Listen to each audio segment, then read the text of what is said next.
Cihazınızın tamire mi ihtiyacı var? Ücretsiz teşhis sunuyoruz. Kapınıza kadar alıyor ve teslim ediyoruz, telefon veya seyahat gerekmez. Tamir öncesi size fiyat teklifi gönderiyoruz ve sadece onayladıktan sonra devam ediyoruz. Kolay, şeffaf ve profesyonel. Link açıklamada.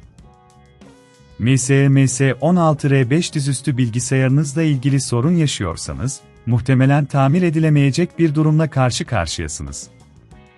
İlk adım olarak, bu laptopun iç yapısını anlamak önemlidir. Gerekli aletler arasında bir tornavida seti, bir plastik levha ve bir hava kompresörü bulunmalıdır. Tornavida setinde, özellikle T5 ve Phillips başlıkları bulundurmalısınız. Laptopun alt kısmındaki vidaları dikkatlice çıkararak başlayın.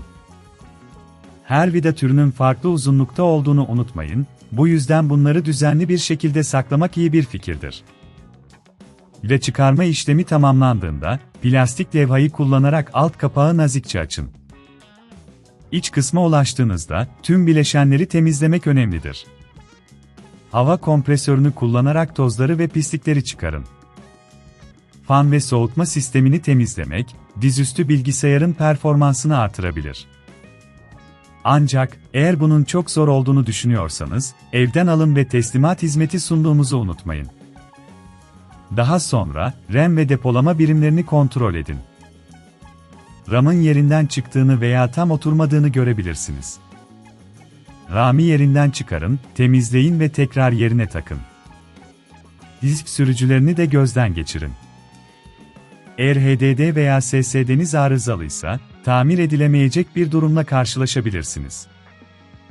Bu durumda, tamir öncesi fiyat teklifi almayı unutmayın. Tüm bileşenler kontrol edildikten sonra, alt kapağı dikkatlice kapatın ve vidaları yerine takın.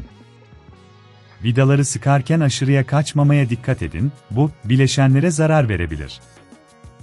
Unutmayın, bu işlemler sırasında herhangi bir şüphe duyuyorsanız, telefon yok, seyahat yok, profesyonel teşhis hizmetimizden faydalanabilirsiniz. Son olarak, laptopunuzu açın ve tüm sistemin düzgün çalıştığını kontrol edin. Eğer hala sorun yaşıyorsanız, profesyonel yardım almak en iyi seçenektir. Cihazınızın tamire mi ihtiyacı var? Ücretsiz teşhis sunuyoruz. Kapınıza kadar alıyor ve teslim ediyoruz, telefon veya seyahat gerekmez.